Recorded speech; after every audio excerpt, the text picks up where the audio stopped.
Jason, thanks very much. And I am delighted to be here to talk about a topic that is near and dear to my heart, which is analytics maturity and company performance. This is something I have spent a lot of time thinking about over the past 10 years as the CEO and co-founder of the International Institute for Analytics.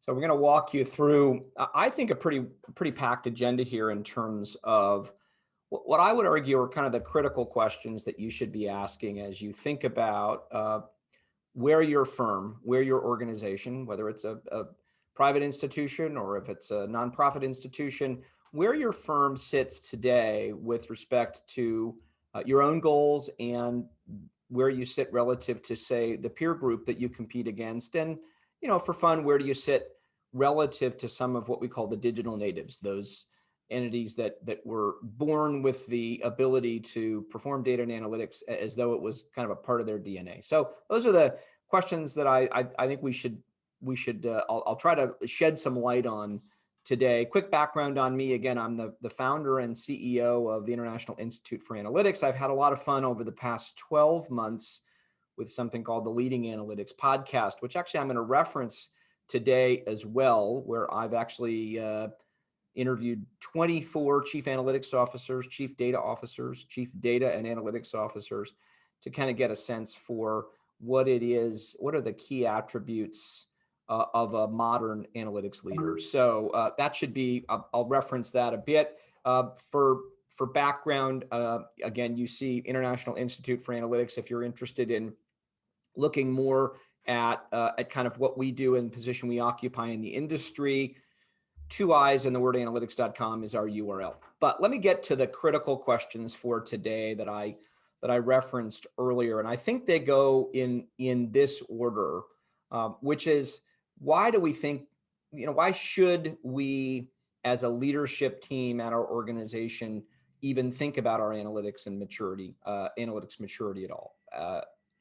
Is it that important? How do we think about it? Should we think about it, again, compared to our own goals or across our industry? And really, I think the critical question that CEOs and boards are asking today is, what is this link? Is there a link? Is there a correlation between analytics capability and overall company performance, however you define company performance? We have some data that I think says absolutely there is a connection, and I'll share that with you today. Where does the state of broad research stand in this area?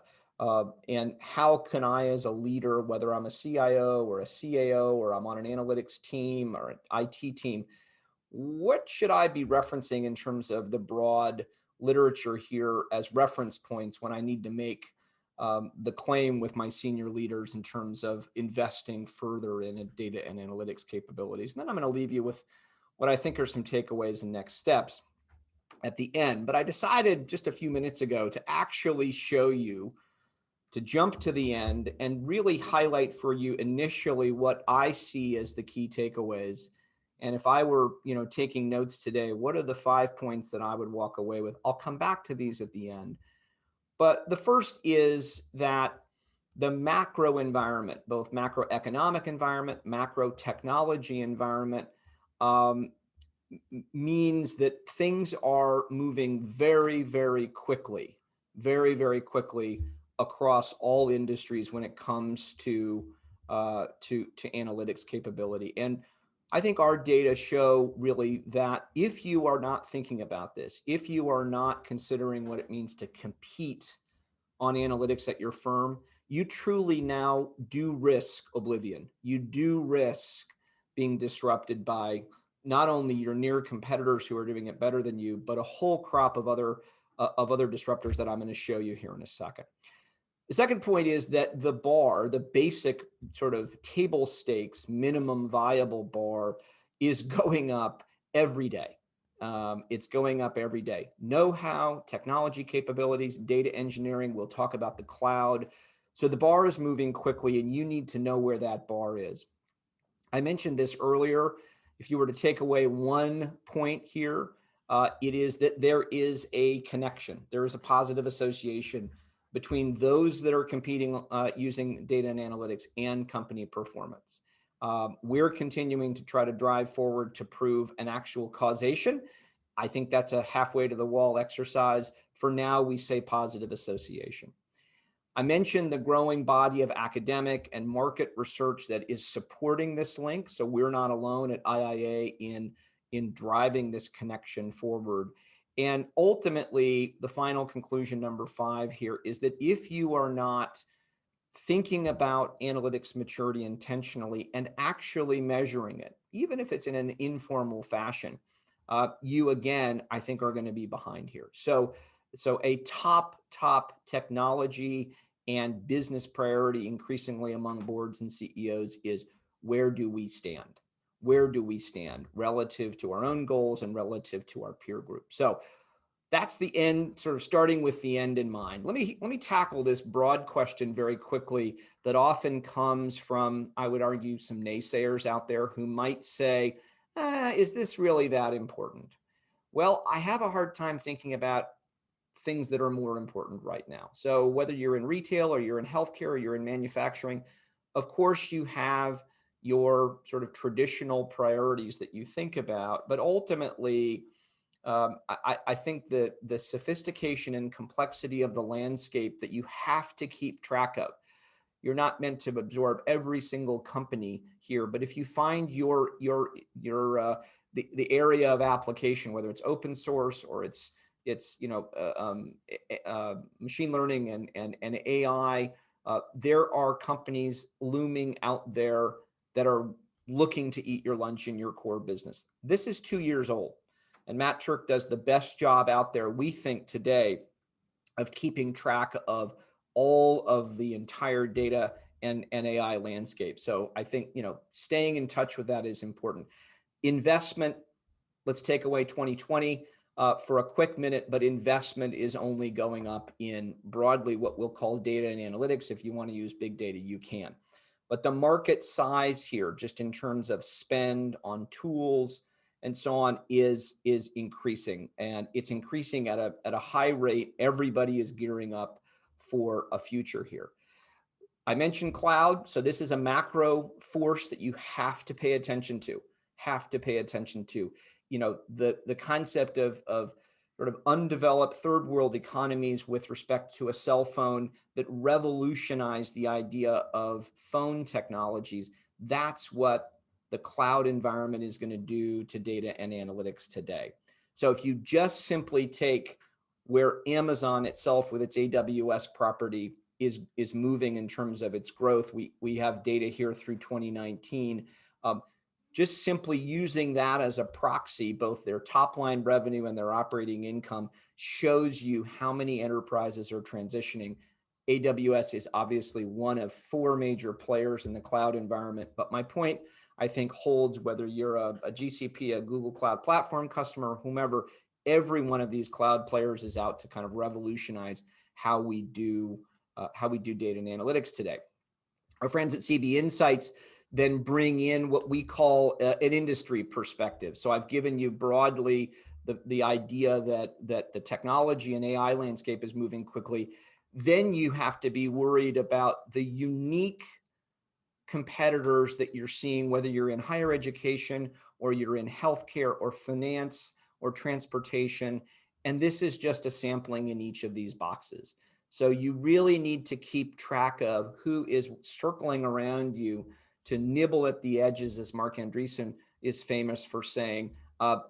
You have to keep track of that, all right? And then obviously, sort of a page from the earlier book, there are cross-industry players as well here.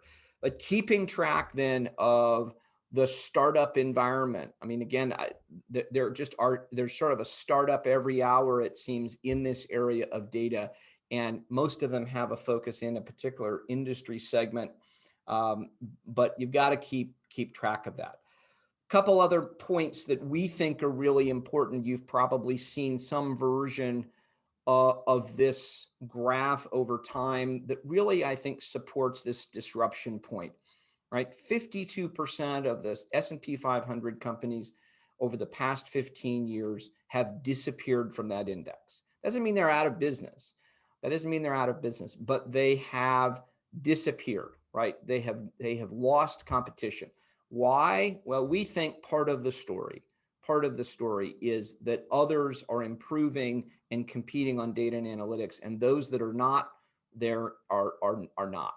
The other big number to take a look at here is, way back in the 60s and the 70s, you had long lifespans where S&P 500 companies would stay in that index for 60 plus years. By 2015, the lifespan of an enterprise, it had dropped to 17 years. So this is, again, sort of a macro, I think, piece of data that says, okay, something is going on here. Change is constant, change is increasing. And at least from our view of the world, it is largely around who is really excellent when it comes to data and analytics. So I'm setting the stage then. I see a couple of great questions coming in on the chat. I'm setting the stage here for then, as you sort of that second big question, which is, how do I think about my data and analytics maturity? What's a scoring methodology, and what are the broad categories that I should be measuring inside of my enterprise to actually get a handle on what my score is? Well, my co-founder is a fellow named Tom Davenport, and we at IIA have taken I would argue, a theoretical model of a simple 1 to 5 scoring methodology called the 5 stages of analytics maturity. And we've really revolutionized it. We've made it extremely precise in terms of a measurement engine and a measurement tool. But I think the broad, 1, 2, 3, 4, and 5 areas here have remained the same largely. So you have an analytical beginner all the way up to a true, what we call, analytical competitor. And I don't need to read each of these areas for you, but generally, as we look at all of the benchmarking data that we've collected over the past 6 or 7 years, generally you're seeing most enterprises in the 2+ range. Only a couple way up in the perfect 5, and a whole group down in stage 1, although it is becoming smaller and smaller, who really just do not have any intention and have any direction when it comes to data. So if that's our scoring methodology, kind of think of that. I often think of it kind of like the BMI index, but anyway, that's how we score. Then we have, I think, a really clear view on what we should be measuring. And again, back to Tom Davenport's seminal work, he gave us a theoretical acronym that was called the Delta model, which I'm assuming many of you on the phone have heard of. Very quickly, that is then measuring the quality and breadth and integration of your data, measuring to what extent there is an enterprise-wide thought and approach to managing analytics, not a siloed approach. To what extent is the leadership group walking the talk? Are they passionate and committed to making data-driven decisions? Can you measure that? We think that's a real critical ingredient to a successful program. To what extent are you aiming and directing that analytics capability at the right business targets, at the right business opportunities? That's another area that we think is critical. And then lastly, the team. Are there the right skills? Are there the right staffing levels with respect to the analytics team? We at IIA then, in terms of keeping this a modern framework, added 2 more letters. One we call analytics techniques, and the other we call technology. And forever, the technology piece was included really in the data element. So that was both the quality of my data, but also the infrastructure and the platform that stored a lot of our data. And we felt that that was really important to pull out as its own unique item. So we've added an extra T. And then we've obviously also added one of the things on the macro side that really strikes us is how quickly the analytical techniques, that is the math, the quantitative methods, is growing and changing and improving. So so just that data science quotient. So we broke that out. So for spirit of today, just introducing you to the Delta Plus model, right? DEL and 2 A's and 2 T's is really how we think most enterprises should.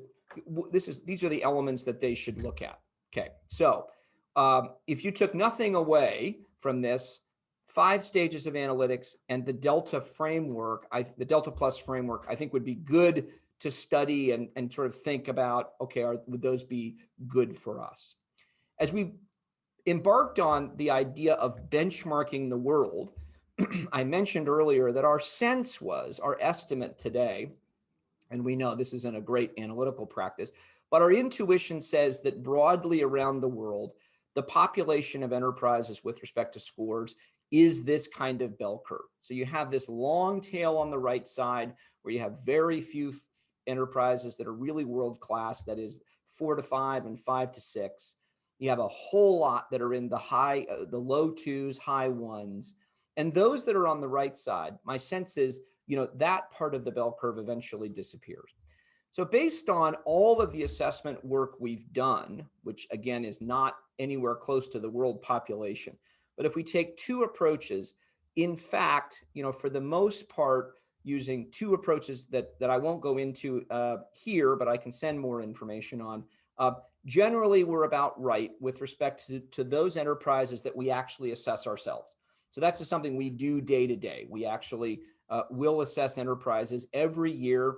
Again, think of it sort of like a BMI score. Each year you go to your physician and you step on the scale and you take your weight, you take your dimensions, and you figure out, okay, where am I relative to my own goals? Now, for the market leaders, for the organizations that are actually leading in their unique markets, we see a pronounced higher, both lowest score, highest score, and median score. And I'll get into that here in a second.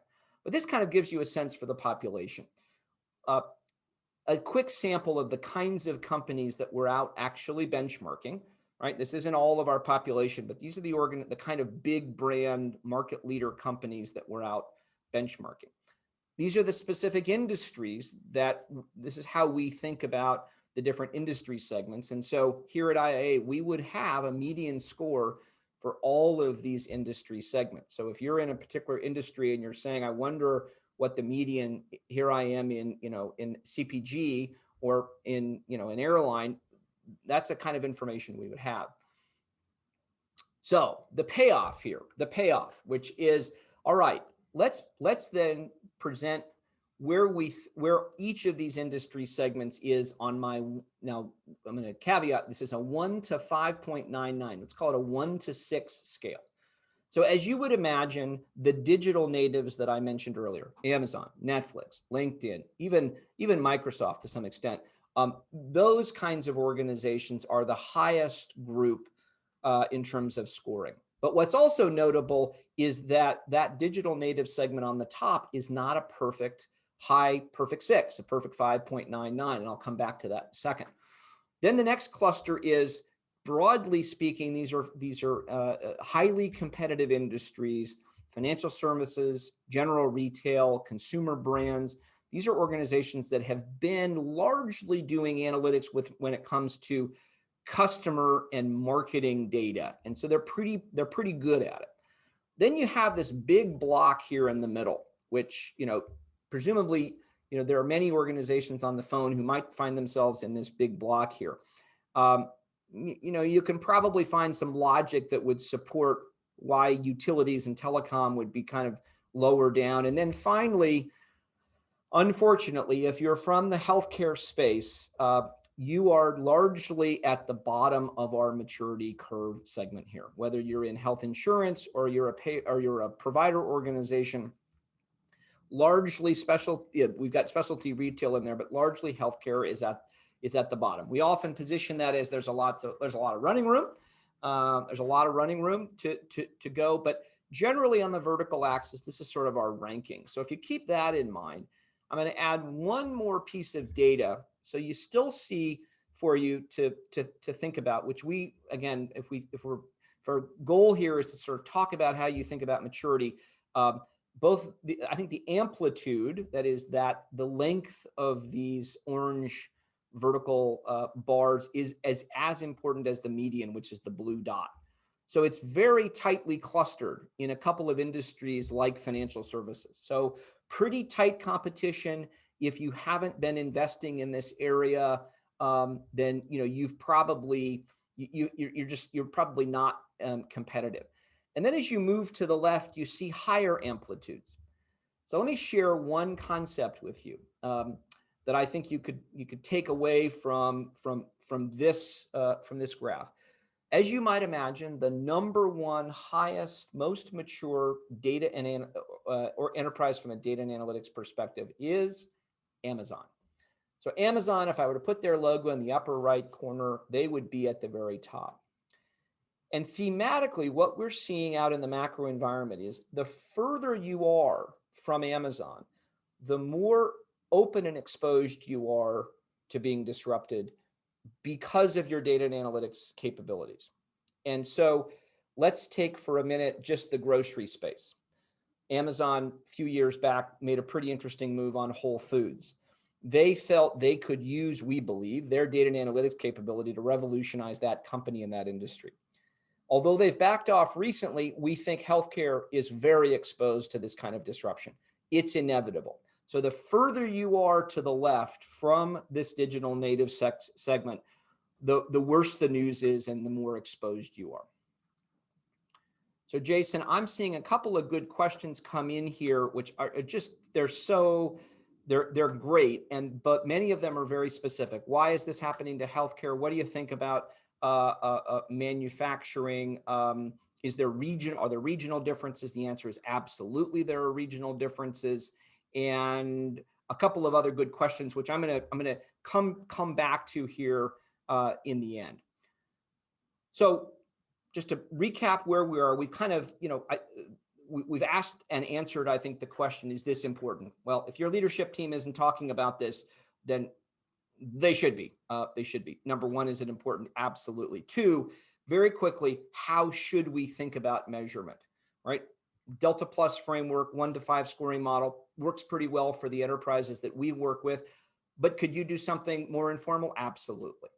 The next big question then that most leaders, that is business leaders, are asking is, okay, we're into this, we're investing in this. Now it's time to actually prove that we're getting some value from this. So, we have analytics teams, we have the hardware, software, we're working on changing the culture. How do I know if there actually is some result and gain from that? And so what we did was we took the segment of our maturity data and we then crossed it with public organizations, publicly traded companies, 109 of them, and to see if there was a correlation between the highest performers by industry, not the highest performing industries, but the highest performing companies by industry, and overall their financial outcomes. Okay, and what we found was pretty interesting. So bear with me on this slide here. So in the gray bar, right? So we took 3-year revenue, 5-year revenue, 10-year revenue. This is, again, publicly available financial operating information. And then we took operating income for 5 and 10 years. The blue bars are the stage 3 companies. The gray bars are the stage 2 companies. And then the dark blue bars are the stage 4 companies.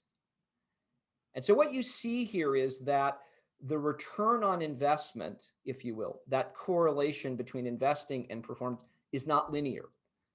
That in fact, it spikes up greatly after you meet a threshold of maturity. And I'm going to call that in the mid-high 2s. For those that rank at stage 3 among our data set, there is incredible return on that in terms of these financial metrics. If we then sort of move this same piece forward here in terms of investment return, the messaging is pretty similar. So here we're getting more 5-year sort of these public stock returns.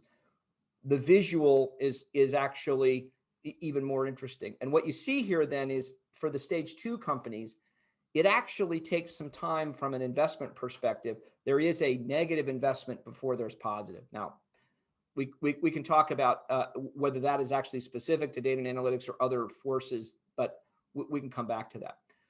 Beyond actual pure financial performance, we then also ask the question, are there some qualitative, so not quantitative, but qualitative measures around best company to work for and most innovative companies?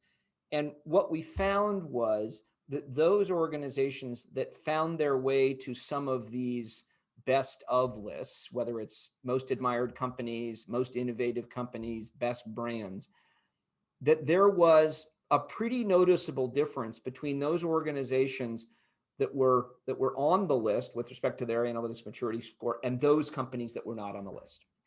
So causation, no, I'm not going to go that far. Coincidence, I think it's more than coincidence. So I think there's real connection here. I think there's real valid data that is now saying, okay, this data and analytics capability actually has some really good positive association with better company performance. So to bring all of this then together, we actually looked across 68. So I showed you some highlights in terms of revenue growth and operating income growth, but 68 operating and financial metrics, and found that, and you can see the clusters of these, 57 of those 68 had some element of positive association, and the remaining 11 were neutral. They weren't negative. It wasn't as though an investment in analytics actually correlated to negative financial performance. But the majority, call it 85% of these metrics, we found a positive association. And again, we're not going to say even correlation, or we're going to say correlation, but we're not going to say causation here, because of course there are many other factors that affect firms' performance across each of the sectors. So I think the data are pretty clear that we control. And then if we look across some of our partners and competitors and peer group, there is a growing body of research that started, call it 5-6 years ago. It really kicked off by Tom Davenport and continued through, whether it's MIT Sloan Review or it's HBR academic journals, that actually is continuing to follow this, I think, in a less data-driven way than we do. But I'm going to quickly just show you sort of where we started back in 2017 here. The quote right out of the original Competing on Analytics book is that, high performers were 50% more likely to use analytics strategically compared to the overall sample, and 5 times as likely as low performers. So I think at the time, Davenport and his co-authors had instincts that, hey, there was a correlation here. As we move forward, again, pulling out some quotes here, companies in the top third of their particular industry were on average 5% more productive and 6% more profitable than their competitors. And this is a group, Eric Brynjolfsson at MIT, that published this data. Broadly, again, sort of the Capgemini consulting here, companies that demonstrated the highest levels of digital maturity, so not just data and analytics, demonstrated higher revenue generation and profitability. So sort of, the point here is not to absorb every single factoid, but I think to recognize that, gosh, okay, a lot of academic and candidly consulting journals are seeing and quantifying this trend the way IIA is. And for sake of time here, I'm just going to quickly show you a few of these, and also tell you that we at IIA have now taken all of these and put them into one report, which I'll come to here in a second here, right?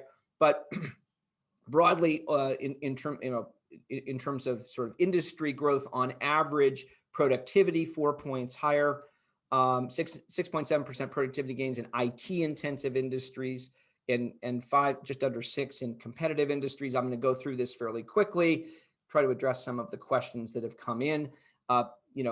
Again, sort of concept of big data here, data-driven management mechanisms that could work well in the first wave may not work so well now in as we go forward here. So this particular study was very good at speaking about, look, what works yesterday won't necessarily work today, and the same metaphor going forward here. So lots of movement in ML, AI, and business applications in that area.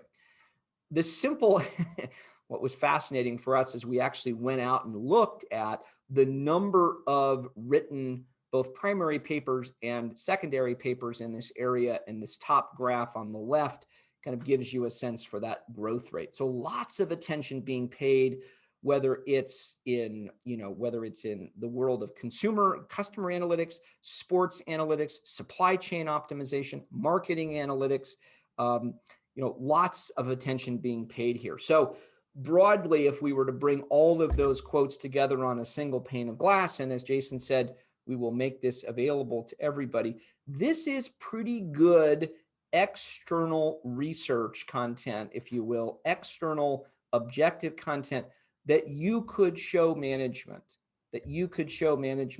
to help with those questions around, should we do this and how much should we do this?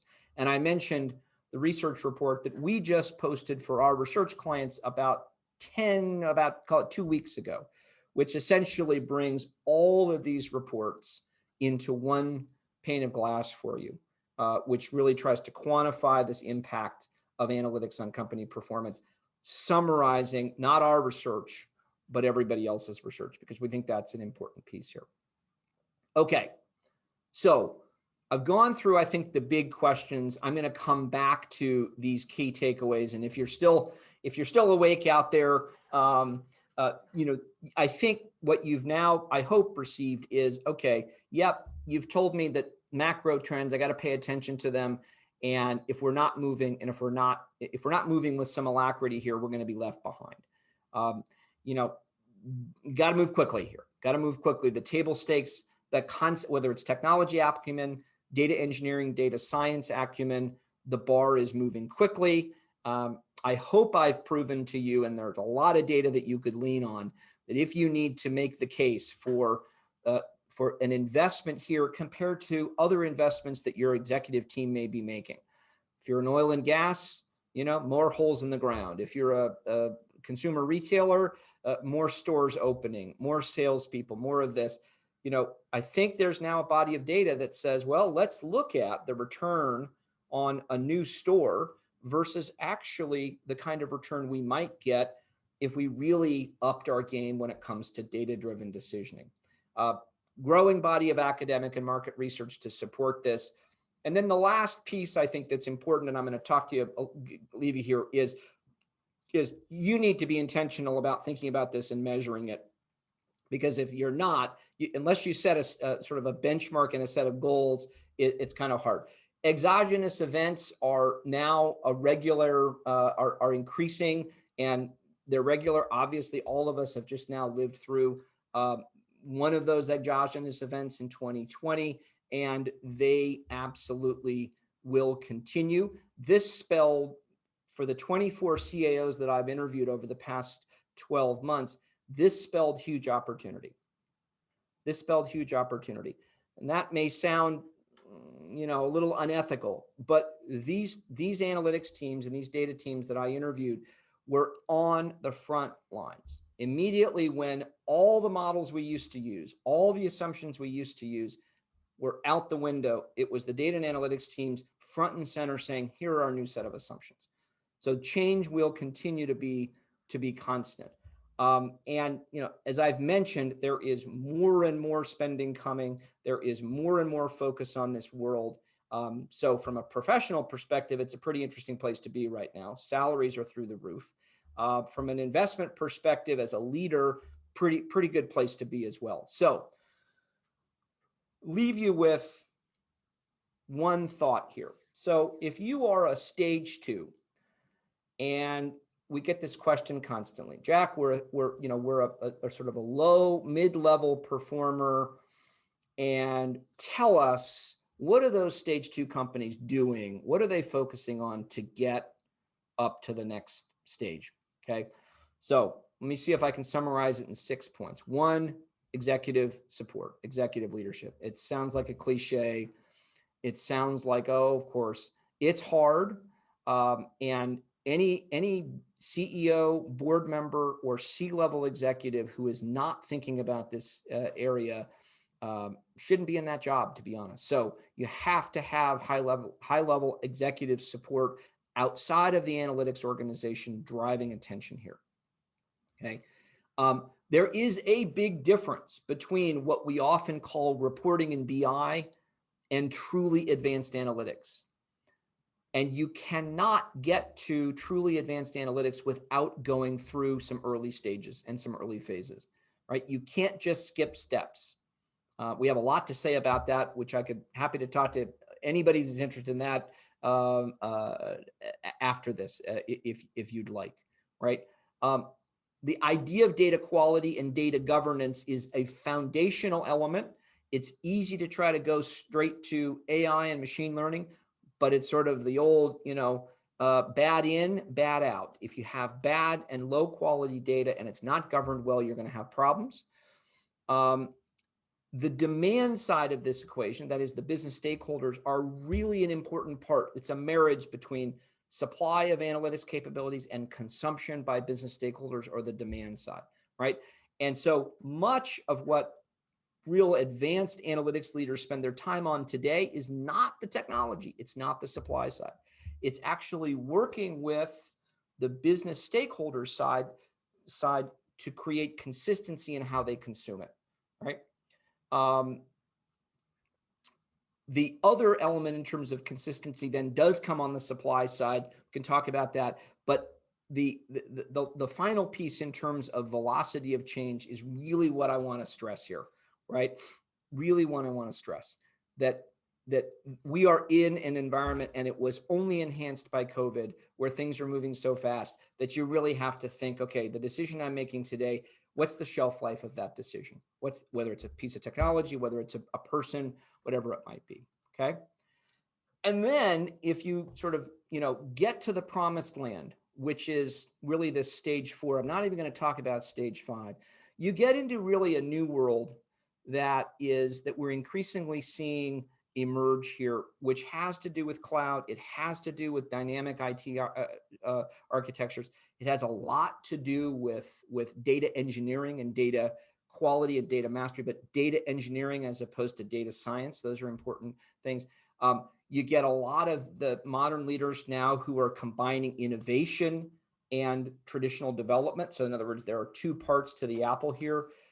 And then product thinking. So more, our sense is now that the modern teams are not thinking about one-off projects. Everything needs to be repeatable. And that's kind of what we call product thinking here. So with that, my information is here on the left. Jason, Yes. we've got a lot of questions over here. A lot of questions. I'm going to take a quick breath and maybe take a quick sip of my coffee. You go for it. So I'll leave this slide up, folks, obviously, so you've got Jack's details there. Do obviously after this, feel free to reach out to him via email, and obviously find him on LinkedIn as well. I don't think we'll be able to get through all of these questions. I'm going to obviously start with some of the questions that have been submitted in the Q&A first and foremost. Jack, feel free to peruse the chat as well and see if you want to pick up on anything after I finish asking some questions here, okay? So first question comes in, how much of analytics maturity is having the right data, and how much is asking the right questions?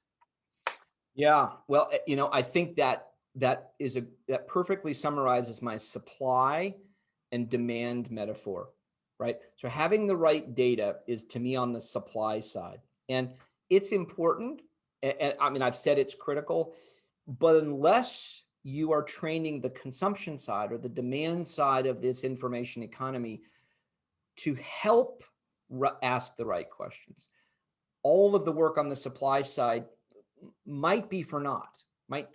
So those high level folk, the highest performers, are spending a lot of time with business leadership, that side, to say in pretty simple things like, critical thinking, creating the right questions, peeling back the onion. Is that the right question? Why are sales down why are sales down versus why are sales down in the Southeast region on Wednesdays when it rains? That's the kind of critical thinking in terms of the right questions to ask. When those two things are in balance, data demand and supply, then you're humming, right? And that is high level maturity. Awesome. A little bit of a follow-up to that to a certain extent, but somebody did ask, did you explore the mindset of the CEO as a major predictor of analytics maturity? Yeah, that's at the top of the L of Delta, right? So remember, DE, the first, that L there is leadership. And every time we run an assessment of a company, inevitably you have to take the temperature. You have to take, you have to speak to the premier leader, because if that person is not walking the talk, and I mean incentive plans that are driven by showing that you're using data. I mean, for public companies, literally including the ideas of advanced analytics, AI, machine learning in public company remarks, right? I mean, Jamie Dimon of JP Morgan Chase is famous for, making sure that the world knows, yeah, we're a old line, traditional, safe institution.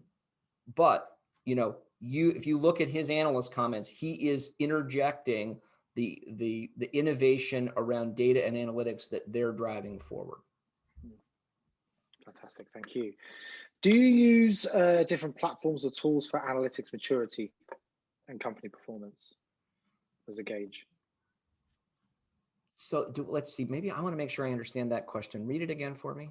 So the question is, do you use different platforms or tools for analytics maturity? I would assume it'd be like, do you measure analytics maturity based on the different platforms and tools? Yes. Okay. Yeah, I want to make sure. Right. So whether it's our measurement instrument or are we, I think the question is, again, this is the last T of Delta, the concept of the tech stack, stack. And there's no question that there's good, better, best out there today. The problem is that many of the enterprises that at least that we work with their cultures are fairly brittle, right? They're brittle and their technology platforms are historic. And so again, you can't really move that quickly, but no question that the highest performance, when you get that second T score, that is the technology score, there's no question that you should expect to see, if not at cloud, leaning toward cloud, and then sort of a myriad of tools that fit the staff, the team that you have. So this gets us into a whole nother area, which is the technology fitting with the team you have? Most of the data science talent out there today tends to be younger, tends to be coming out of university. They're used to open source, those kinds of things. So no question the quality of the tech stack. But then if you were to ask me, I think the better question, which is, how important, so there's effectiveness, but how important is that second T? I'd be the first to tell you that it is the least important, right, for overall company performance. Of course. You can have all the tools you like, but you haven't got the mindset and the culture internally, it's not really going to work for you, right? How do you avoid accelerating analytics to the point that you are in analysis paralysis mode all of the time? Yeah, well, I don't think there's a simple answer to that. I would argue that there are very few firms who at least we track who have that problem yet. So I think that's a problem broadly to come. But if the question is specific to your enterprise where you've gotten too quantitative, there's a lot of research that we're doing around, I'm going to broadly call it the storytelling feature of a leader, the storytelling feature of the team, and that ability to actually translate into sales speak, marketing speak, supply chain speak, HR speak, the quantitative, the analytical results. I think that's an element that we track in terms of maturity, so that it's incumbent on the supply side, the analytics leader, to make sure it's complex. The answers that are given are complex, but not overly complex, so that you can't interpret the results. Right, makes sense. I love this question. What are the ethical impacts at stage 5 of this model in highly regulated industries and on individual privacy? Yeah, well, Jason, that is, we could have an entire other session on the question of, that was actually, there's a great book out there. It's about 3 or 4 years old now, called Weapons of Math Destruction. I would recommend it. It really lit the fuse for this question of, are we moving back? Do we need to move backwards a bit in terms of our progress and make sure that we're thinking enough about the ethical considerations of the advances we're making in technology and use cases? My sense is that this will get worked out between public institutions and private institutions and consumers, but it's awfully noisy right now. So it's hard to see an end point. But I do think what you're seeing with a lot of the search organizations, public institutions are now going to catch up to, that is, governments are going to catch up to the progress of technology, and they will set some standards. But I think ultimately the benefits will outweigh, I might be in the minority here, I think the benefits will outweigh some of the deficiencies, and eventually we will all learn how to get along. That's my prediction for the future. Thank you very much. Where do you see the most capable data-driven decision-making companies, and to what extent is it driven by market versus regulation? Boy, yeah. Let me take the second piece. Very much more by market dynamics than government and regulatory dynamics. So if I come back to if I were to come back to my league tables, my industry scores there, I think the idea not only of fierce competition within the industry, but also kind of an arms word with respect to data and analytics. There's no question that those are all market dynamics that are pushing that. The data-driven decisioning question, that concept, we often are asked, are industries more data-driven, or is it at the firm level? And one of the things you saw in the healthcare bar within my leader was how far there were some real high performers and there were some real laggards, right? And I'm pretty convinced that data-driven decisioning is not an industry phenomenon. It is an individual company phenomenon. And Tom Davenport is famous for saying, if you're an analyst, if you're a data scientist, if you're a data engineer today, and you don't see leadership intentionally creating a data-driven culture, get out, right? Get out, because that firm is not, it might not be tomorrow, but at some point that firm will not be competitive. And so anyway, so I think it's unique to the culture of each firm. Great, thank you very much. For capturing data analytics, how do we make sure we capture everything to have the full picture? The answer is you don't. Right? You don't. I mentioned the concept of halfway to the wall. So if the mindset is let's get our hands around all of the data, you'll be doing that forever, and you'll be in the salt mines. You won't get out and see the sunshine, right? So strategy always is, if you're going to change things, start with a small patch, do the best you can on data quality, but get results, get answers, get the analytics portion moving. Don't wait for perfect data. So there are firms who sort of say we can't do anything, we can't make a decision because we don't have a full picture. That's nonsense. I think quantitative methods will enable you to get close enough to an answer without full data. So.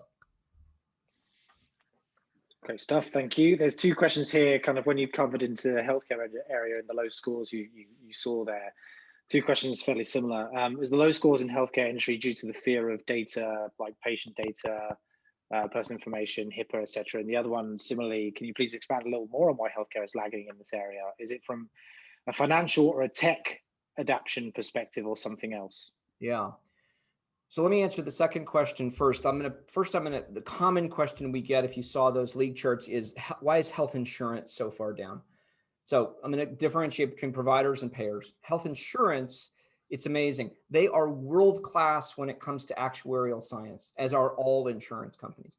And yet that concept of using data and just some world-class statistics somehow doesn't permeate the rest of the enterprise, whether it's in customer service, customer analytics.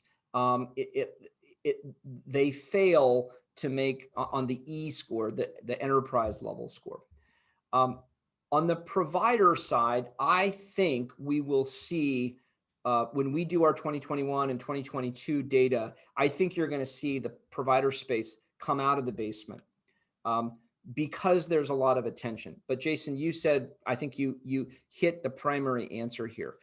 It's interesting when we put a retailer together with a healthcare organization, say the analytics teams, the retailer thinks about the consumer.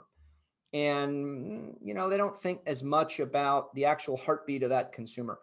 Whereas the healthcare side, they perhaps go, you know, it's a patient, and they're talking about, and I think that can hamstring the idea of data.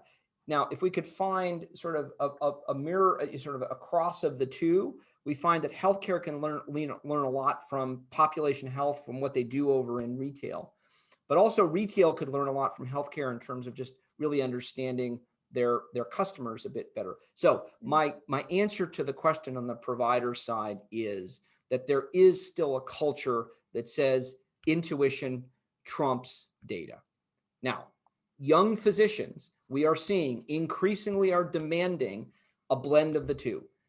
So a diagnosis of any flavor now, I would argue, is sort of 75% data, 25% intuition and art and interpretation. Okay, and that should move a little further, but the physician will never go away. But if we were to improve healthcare, I think it's if we just move a couple more points on that spectrum, there'll be improvement. Great. Well, we still have a bunch of questions, and I'll have one more thrown at you, but I'm going to do something different. I'm going to allow you to choose. So if you click on the Q&A box for me, the feature there, Jack, you should be able to see all those questions, open questions. There are still 12 open questions. I'm going to allow you to just scroll through and pick the one that you feel would be best to close things out with. Let's see here. Well, here's a good one from Vijay. His question, well, actually, his or her question, data and analytics teams are still considered a cost center. With every company being a digital company with data at the heart of it, of everything, are you seeing a trend where data and analytics more is a business and revenue driver so that it gets the necessary investment to drive necessary impact? Well, this is a great way to end, Jason, because essentially that question, right, really gets at why we're so excited about the results that we're finding, right? Which is, no, this isn't a cost of doing business. This isn't like, information security where you're just avoiding risk, where you're trying to mitigate bad things happens. No, this is an offensive weapon, right? This is a differentiator. And unless we have the R on the other side of the I, that is, unless we are actually able to speak about how much gain we get from the I, the investment we make, we're not going to be able to think of it as a business moving type of endeavor here. Let me come back. And so I think you're right on to, we're really just, I think, on the precipice of rethinking about exactly what we're doing. And so 5 years from now, your head of sales or marketing or supply chain is going to be essentially your leader of analytics, right? Now, I don't mean the supply side, but I'm talking about the main consumer. And that sales leader and that marketing leader will say, we made our bonus, we made our number because of all of the capability that the data and analytics team gave us. So it's going to take some time to get to that, but this question really, I think, gets at the heart of that. Fantastic way to finish. Well, thank you very, very much, Jack Phillips. This is the point where I always ask the audience to join me in a virtual round of applause, wherever they may be. So thank you very, very, very much. Really appreciate it. We ran up to the full hour there, folks. So thank you so much for staying engaged, for all of the questions. We will, as I said, have the recording available for on-demand viewing, so you can go back and look through, and always encourage you to reach out to our speakers, reach out to Jack, ask some questions, doing some amazing stuff at IAA, so please do so. So that brings us to a close.